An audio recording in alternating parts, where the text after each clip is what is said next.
அனைவருக்கும் வணக்கம். ஒரு பெண்ணு ரொம்பவே அழகா இருப்பா. அவ இந்தியாவில இருந்து சவுதி அரேபியாவுக்கு வேலைக்கு போறா. ஆனா அங்க நடந்த அதிர்ச்சியான சம்பவத்தை தான் இந்த வீடியோல பார்ப்போம். மகாராஷ்டிரா மாநிலம் புனே நகரை சேர்ந்தவர் தான் சாயிதா பானு. சாயிதா பானுக்கு 3 பெண் குழந்தைங்க. அவருடைய கணவர் கூலி தொழிலாளி. அவருக்கு மாதம் 10,000 சம்பளம். சாயிதா பானு பியூட்டி பார்லருக்கு வேலைக்கு போறாரு. அவருக்கு மாதம் 3,000 சம்பளம். இப்ப அவரோட குடும்பத்தை நடத்த அந்த சம்பளம் எல்லாம் பத்தல. குழந்தைங்க படிப்பு செலவு, சாப்பாடு செலவு, அவங்க போக்குவரத்து செலவு அப்படின்னு பல செலவுகள் வந்து ஆயிட்டு இருக்கு. அவங்களுக்கு சுத்தமா கட்டுப்படியே ஆகல. இப்பதான் அவருடைய கணவர் சாயிதா பானுட்ட இது போல நமது பிள்ளைகளை எப்படியாவது படிச்சு முன்னேற்றணும் அப்படின்னு பேசிட்டு இருக்காரு. இப்படி அவங்க வாழ்க்கை கடுமையா போயிட்டு இருக்கு. இந்த நேரத்துல சாயிதா பானோட தோழி இது போல சவுதி அரேபியாவில் வேலை இருக்கு, பியூட்டிஷியன் இருந்தா நல்ல ஒரு சம்பளமா 4,500 ரியால் சம்பளம், அதாவது இந்தியா ரூபீஸ்ல 1 லட்சம் ரூபாய் சம்பளம், போறியா அப்படின்னு அவர் கேட்கிறாரு. உடனடியா சாயிதா பானுவும் சம்மதிக்கிறாரு. இப்ப ஏஜென்ட் பார்த்து உடனே விசா ரெடி பண்றாங்க. இப்ப அவங்க சவுதிக்கு போறாங்க. இப்ப போய் இறங்கின பிறகு அவங்க கடவுளுக்கு ரொம்ப நன்றி சொல்லிக்கிறாங்க. அதாவது நான் குடும்பத்தை ரொம்ப கஷ்டப்பட்டு இருந்தேன், என்னுடைய மகள்லாம் எப்படி கரை சேர்க்கிறதுன்னு ரொம்ப வேதனைப்பட்டு இருந்தேன். ஆனா எல்லாத்துக்கும் ஒரு முடிகாலம் பிறக்க போகுது அப்படின்னு ரொம்ப கடவுளுக்கு நன்றி சொல்றாரு. ஆனா விதி வேற மாதிரியா நினைச்சிட்டு இருக்கு அப்படின்றது அவருக்கு தெரியாது. இந்த இடத்துல தான் அவருக்கு விலையுந்த ஹோட்டல்ல ரூம், அதே போல சாப்பாடு, உணவு அப்படின்னு எதுக்குமே பஞ்சம் இல்ல. அந்த பியூட்டி பார்லர்ல ஏற்கனவே 10 பெண்கள் வேலை செஞ்சிட்டு இருக்காங்க. பல நாட்டு பெண்கள் அங்க வேலை செஞ்சிட்டு இருக்காங்க. இப்ப அவங்க முதல் நாள் வேலை ஆரம்பிக்கிறாங்க. அதாவது 10 பெண்களுக்குள்ள கஸ்டமர் வரல. அனைத்து பெண்களும் சும்மா தான் இருக்கிறாங்க. ஆனா எல்லா பெண்களுமே சோகமா இருக்கிறாங்க. அதாவது வேலையே இல்ல, எல்லாரும் ஏன் இவ்வளவு சோகமா இருக்காங்க அப்படின்னு அவங்க வீட்டை விட்டு பிரிஞ்சு இருக்கிறதால எல்லாமே சோகமா இருக்காங்க பிறகு அப்படின்னு அவன் நினைக்கிறா. சாயிதா பானுக்காக ஒருத்தர் தான் அவருடைய தலைமுடி அலங்காரம் பண்றதுக்கு அங்க வராரு. இப்ப ரூமுக்கு வராரு. இந்த இடத்துல தான் அவருடைய கணவர் போன் பண்றாரு. என்ன வேலை எல்லாம் செட் ஆச்சா, எப்படி போயிட்டு இருக்கு அப்படின்னு அவர் கேட்கிறாரு. சாயிதா பானுவும் ரொம்பவே நல்லா போயிட்டு இருக்கு அப்படின்னு அவங்க பகிர்ந்துக்கிறாங்க. இப்ப மறுநாள் பார்லருக்கு வராரு. இந்த இடத்துல தான் அந்த கம்பெனியோட மேனேஜர் சாயிதா பானுவை கூப்பிடுறாங்க. ஒரு கஸ்டமருக்கு நேரா அவருடைய வீட்டிலே போய் மேக்கப் பண்ணணும், அதனால நீ கிளம்பு அப்படின்னு அவங்க சொல்றாங்க. இப்ப சாயிதா பானு ஆச்சரியப்படுறா. என்ன வெளியில போகணுமா அப்படின்னு ஆச்சரியமா கேட்கிறா. ஆமா, அதாவது இவரு மிகப்பெரிய பணக்காரர், இவரெல்லாம் பார்லருக்கு வர மாட்டாரு, நம்ம தான் போய் அங்க மேக்கப் பண்ணணும் அப்படின்னு அவங்க சொல்றாங்க. இதை கேட்டு இவளுக்கும் உற்சாகமாகுது. அதாவது சவுதி அரேபியா பத்தி நிறைய கேள்விப்பட்டிருக்கா. இப்ப இங்குள்ள மக்களோட வீடு எப்படி இருக்கும், அந்த மக்கள் எப்படிலாம் வாழ்றாங்க அப்படின்றத அதை பாக்குறதுக்கு அவளுக்கு ரொம்பவே விருப்பம். இப்ப சரி அப்படின்னு சொல்லிட்டு அவங்க கார் ஏறி போறாங்க. அந்த காரும் விலையுந்த காரா இருக்கு. இந்த இடத்துல அவர் நினைக்கிறா ஏதோ பெரிய பணக்காரர் பிறகு காரு கூட விலையுந்ததா இருக்கு அப்படின்னு ஆச்சரியப்பட்டு இப்ப கார்ல போறாங்க. இப்ப அவங்க போயிட்டு இருக்காங்க.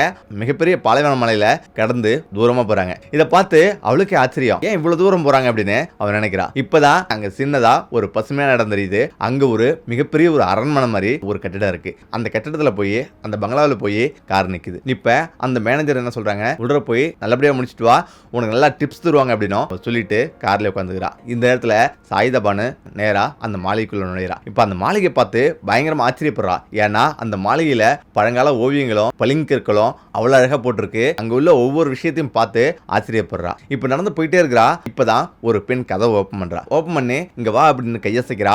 அதை பார்த்து சாயிதா பானுக்கு பயங்கர அதிர்ச்சி. ஏன்னா அந்த பெண்ணு அரகுறவுடையோட அவன் நின்று இருக்கா, கையசைக்கிறா. அதாவது சவுதி அரேபியாலாம் பெண்கள் கட்டுப்பாடோட இருக்கணும்ன்றது அவளுக்கு தெரியும். அது மட்டும் இல்லாம புர்கா அணிஞ்சுதான் பெரும்பாலான பெண்கள் இருப்பாங்க. ஆனா இங்க அரகுற ஆடையோடைய இப்படி பெண்கள் இருக்காங்களே அப்படின்னு ஆச்சரியப்படுறா. இப்ப சரி அப்படின்னு அவன் நேரா உள்ள போறா. அவன் போனா ஒரு சவுதி சேக்கு அமர்ந்திருக்காரு. இப்ப அவரும் புதுசா வந்திருக்கேமா அப்படின்னு கேட்டு இங்க உட்காரு அப்படின்னு சொல்லிட்டு அவங்களுக்கு ஒரு பெண்ணு ஜூஸும் கொஞ்சம் பழங்களும் எடுத்து வராங்க. இப்ப இந்த ஜூஸையும் பழங்களையும் சாப்பிடு அப்படின்னு சொல்லிட்டு அமர்ந்திருக்காரு. இப்ப சாயிதா பானுவும் பழங்களை சாப்பிட்டுட்டு ஜூஸை குடிக்கிறா. ஜூஸை குடிச்ச கொஞ்ச நேரத்திலேயே அவளுக்கு தலை கனமா இருக்கு, மயக்கமா இருக்கிற மாதிரி இருக்கு. இப்ப திடீர்னு மயக்கம் தெளிச்சிட்டு எந்திரிக்கிறா. பயங்கர அதிர்ச்சி. பெரிய ஒரு அறையில, பெரிய ஒரு இருட்டறையில அவன் அமர்ந்திருக்கான். அதுவும் ஆடை கூட இல்லாம. அதை பார்த்து பயந்து போறா. ஏத்த மாதிரி பாக்குறா. அந்த சேக் உட்கார்ந்து இருக்காரு. அவ உடலை மறைச்சிக்கிட்டு இந்த பக்கம் திரும்புறா. நீ உடலை மறைக்காத, இதுவே நல்லதா இருக்குன்னு அவன் சேக் சொல்றான். பயங்கரமா அதிர்ச்சி ஆகுறா. அவ அழுகுறா. இப்பதான் அவன் நினைக்கிறா நம்ம தவறான வழிக்கு வந்திருக்கோம் அப்படின்னு. அந்த பார்லர் உள்ள அத்தனை பெண்கள் எல்லாமே சோகமா தான் இருந்தாங்க. அந்த சோகமா இருக்கிறதுக்கு உண்மையான காரணம் இதுதானா அப்படின்னு அவன் நினைக்கிறா. இப்பதான் அவ பல விதங்கள்ல யோசிச்சுட்டு இருக்கா. ஆனாலும் சில பேர் சொல்றாங்க சவுதி அரேபியாவில் நல்லவங்களும் இருப்பாங்க, கெட்டவங்களும் இருக்காங்க அப்படின்னு. ஆனாலும் இவ்வளவு ஒழுக்கக்கேடானவங்க இருப்பாங்கன்னு அவளுக்கு தெரியவே தெரியாது. இந்த இடத்துல இதெல்லாம் கண்டு உறைஞ்சு போறா. இந்த இடத்துல அமைதியா உட்காரு, இன்னும் 1 மணி நேரம் வேலை இருக்கு அப்படின்னு சொல்லிட்டு அவர் நெருங்குறாரு. அவரால் எதுவுமே பேச முடியல. ஏன்னா இவளுக்கு அரபியும் தெரியாது. இந்த இடத்துல நம்ம எது பண்ணாலும் அந்த அரபி கொன்றுவோம் அப்படின்றது அவளுக்கு நல்லா புரியுது. ஏன்னா இங்கிருந்து தப்பிக்க முடியாதுன்றத அவ உணர்றா. இப்ப அந்த அரபி சொல்றதெல்லாம் அவ கேட்கிறா, அழுதுகிட்டே இருக்கா. இப்போ 1 மணி நேரம் கழிச்சு அந்த அரபி போக சொல்றாரு. இப்பதான் அவன் போகும்போது ஒரு பையன் கொடுக்குறாரு. தூக்கி எறிஞ்சிட்டு அவ பாட்டுக்கு நடந்து வரா. திரும்ப அந்த கார்ல ஏறா. என்ன சொல்றதுனே தெரியல. இப்ப பார்லருக்கு வரா. பார்லர்ல அழுதுட்டே நிக்கிறா.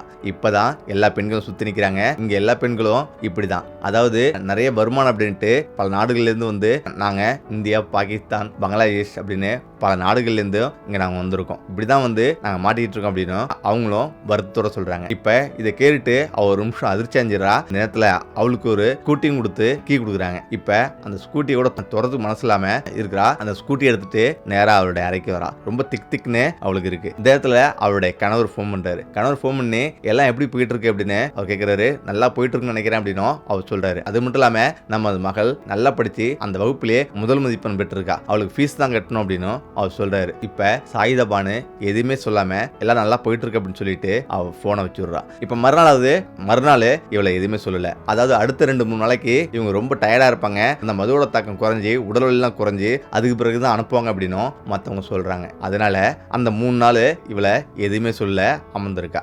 இப்ப 4வது நாள் அந்த பார்லரோட முதலாளி அங்க வரான். இப்ப சாயிதா பானுவை பார்த்துட்டு இன்னைக்கு ஒரு பெரிய இடம் வந்திருக்கு, அங்க போகணும் அப்படின்னு சொல்றான். நீ மட்டும் தனியா இல்ல, இன்னொரு பொண்ணு உன் கூட சேர்ந்து வருவா அப்படின்னும் அவன் சொல்றான். இதை கேட்டு நான் போக முடியாது அப்படின்னு அவ உரக்க கத்துறா. நான் இந்தியாவுக்கு போறேன் அப்படின்னு அவ சொல்றா. இந்த நேரத்துல தான் அந்த முதலாளி என்ன சொல்றானா, நீ போக முடியாதுன்னா உன்னை விபச்சார கேஸ்ல பிடிச்சி போலீஸ்ட்டு கொடுத்துருவேன், உனக்கு கை செஞ்சா உனக்கு எதிராக சாட்சி சொல்ல 10 பேரை நான் ரெடி பண்ணுவேன், அதுக்கு பிறகு உனக்கு மரண தண்டனை தான், வேற வழியே இல்லை அப்படின்னும் அவன் சொல்றான். இதை கேட்டுட்டு சாயிதா பானு அமைதியாகிறா.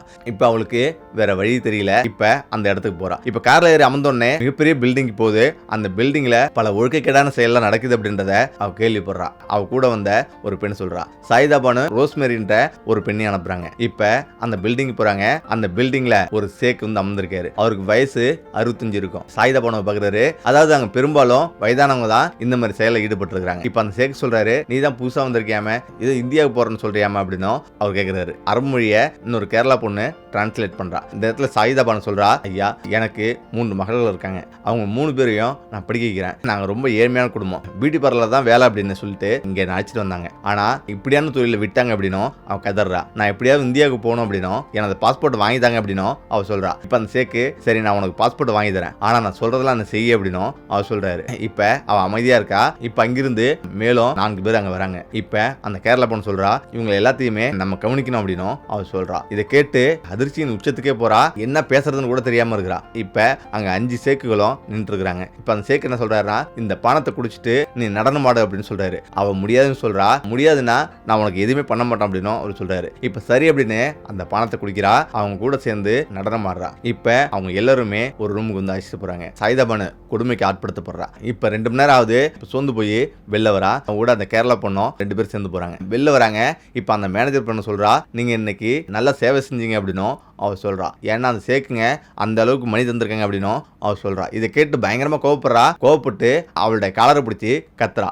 நான் உடனே இந்தியா போகணும் அப்படின்னு அவ கத்துறா. இப்ப அந்த மேனேஜர் என்ன சொல்றானா, நீங்க 3 வருஷத்துக்கு அக்ரிமெண்ட்ல கையெழுத்து போட்டிருக்கீங்க, நீங்க இந்த 3 வருஷம் இங்க இருந்தே ஆகணும், சேவை செஞ்சே ஆகணும், அதுக்கு மேலதான் நீங்க இந்தியாவுக்கு போக முடியும் அப்படின்னு அவ உறுதியா சொல்லிடுறா. மேலும் நீ புடியாம பண்ணா விபச்சாரம் பண்ற அப்படின்னு கம்ப்ளைண்ட் தருவோம், உன் மேல வழக்கு போட்டு மரணத்தன்மை உறுதி செய்யப்படும் அப்படின்னும் அவ சொல்றா. இப்பதான் நினைக்கிறா நம்ம வசமா வந்து மாட்டிக்கிட்டோம், நம்ம தப்பிக்கவே முடியாது அப்படின்னு அவன் நினைக்கிறா. இந்த இடத்துல 3 வருஷம் கழிச்சு அவ இந்தியாவுக்கு வரா. இந்தியாவுக்கு வந்து இந்த அனைத்து விஷயங்களையும் வெளியில ஊடகங்களுக்கு சொல்றா. இப்போ ஊடகம் முழுவதும் இது பெரிய பேசு பொருளா மாறி இருக்கு. இந்த வீடியோ எப்படி நினைக்கிறேன், மீண்டும் அடுத்து சந்திப்போம். நன்றி, வணக்கம்.